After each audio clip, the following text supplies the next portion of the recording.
Well, we've got 3 garages here. Wonder, Yeah, absolutely. We've got 3 garages here, 31, 32, 33. We have F1000, which is our Slicks and Wings single-seater, joined us for the first time this season. So they've got plenty of cars here in the first garage.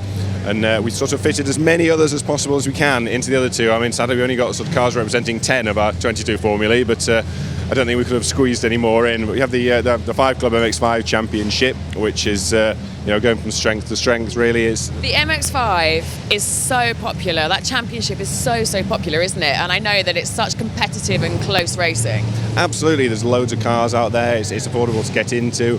It's a lot of people have either come into it and then moved on to sort of bigger things if they have sort of the budget for it, because the racing is so close and competitive. But then likewise, there's people that have been in it for years and years and years.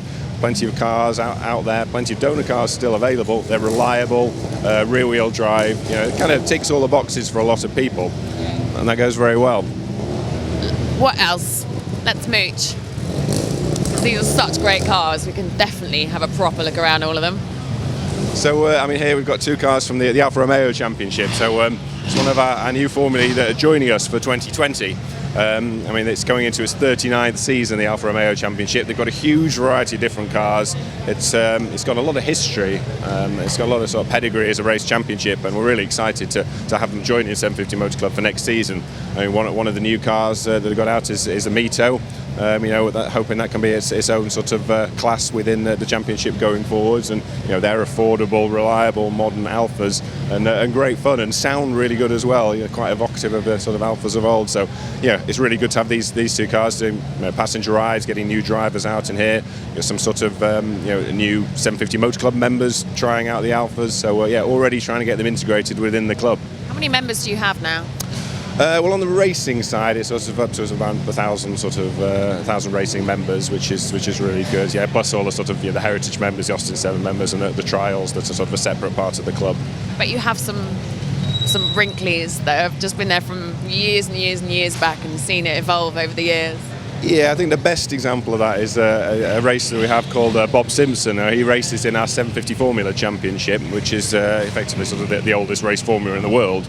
It's been through that's what originally started with the Austin 7s, then they moved on to Reliant engines and then on to Fiat engines, which is the 3rd generation. But this season was Bob's 51st consecutive season in the same formula, having never missed a year. It's a record we don't think really can ever be broken, because there's not that many formulae that last for that long, let alone with the same driver in the same car. So I bet he's full of amazing stories as well. He is, yes. He will have seen a lot of change, throughout the years, not just within the club and the formula, but I think within motorsport itself. When he started, it was, there'd be people putting like a Lotus 7 on the roof of a Land Rover and driving it, and trees at the side of race circuits. It's quite changes, have happened over the years, but he's still enjoying it. Just doesn't want to stop. It's sort of become life, as it does for a lot of competitors. Yeah, and most of the motorsport family.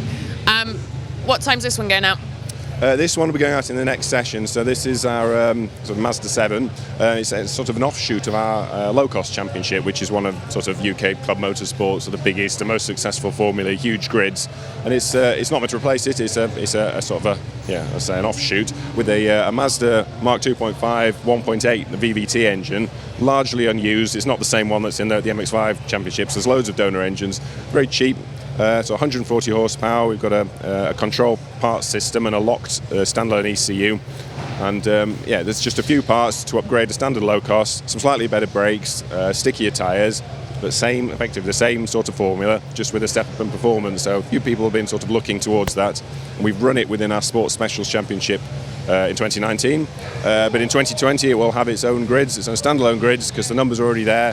A lot of new people coming in, both from within the club, from low cost, from other formulae, and novices coming into that as well. So really excited to have that on its own next year. What sort of ages are you seeing, like ages of people are you seeing coming in?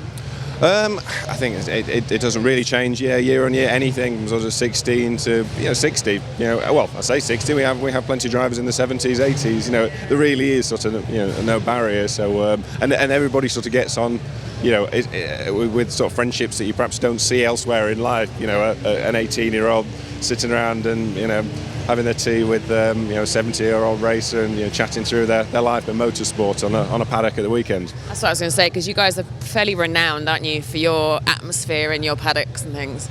Yeah, I'd like to think so. I mean, at the end of the day, it's motorsport's never use the word cheap. We try to do whatever we can to make it as affordable as possible while still elevating the quality. But you've got to be enjoying it. So we've got to make sure that the whole experience is as enjoyable as possible for everybody, whether they're at the front of the grid winning championships or just joining at the back and just want to be out there and getting involved. You've got to enjoy it, and the paddock is an integral part of that. Amazing. Good. Neil is the next human, isn't it, that we're going to go and have a chat to? He's over there. Just before coming to Neil, we've got our Type R trophy cars, which is it was a new formula that was for 2019. Basic Civics with not too many modifications. Basically, it's just a bolt-in roll cage, suspension, and a sort of maintenance-free limited slip diff. And they've had some really great racing this year, so a new one-make formula that's been really popular. And then we've got our MR2 championship, the cars going out there. We've got all three generations, Mark 1s, Mark 2s and Mark 3s, and it just goes from strength to strength. The cars are still affordable, reliable, mid-engine sports cars. It's important to some people. You see people come in and either make a beeline for an MX-5 or an MR2. It's just, I don't know, it's interesting. You don't see a lot of people moving between them, but for a proper mid-engine sports car, they are a great value racing option. I'm jealous. I want to get in. I want to race. This would be absolutely perfect. Good. Anything else? We'll have to talk you through how to get your license and racing with us for next year. I actually I got my national B at the Nürburgring in 2007. And that was it. Never kept it up, never raced. So one day, and the process is really, National B is different anyway, isn't it? But the process is so much easier than I think people realise, isn't it?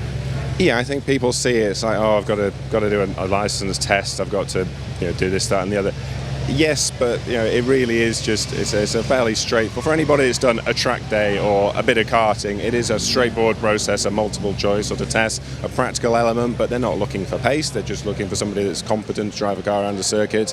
And once you sort of got that out of the way, it's that is the sort of most difficult bit. But it's a day out, and it's a fun day out. It's especially if you include a bit of sort of tuition, which a lot of the ARDS tests and motorsport schools do. Morning, driving around the circuit, and in the afternoon. It's an enjoyable day out for sort of not much more than a track day, and at the end of it come away with a license. And we try to sort of push the message, you don't have to sign up for a whole season.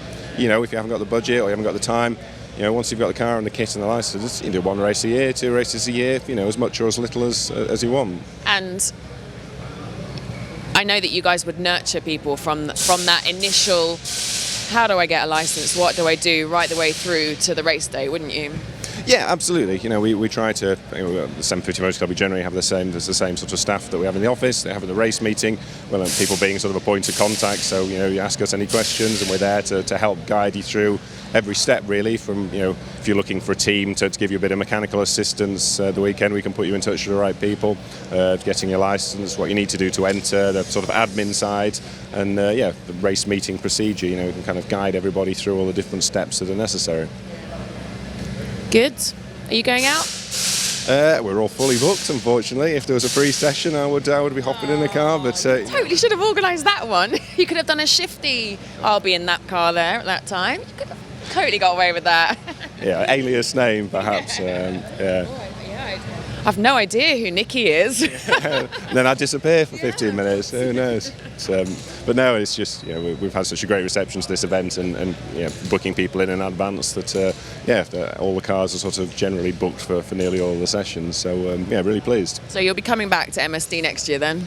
Absolutely, yes. Yep. No, we've supported it from the start, and the Bens and their team. They know what we're looking for. They know what competitors are looking for. They know what novices are looking for, and they've sort of been there themselves. Know what it is that we need to run an event like this. So it ticks all the boxes for us.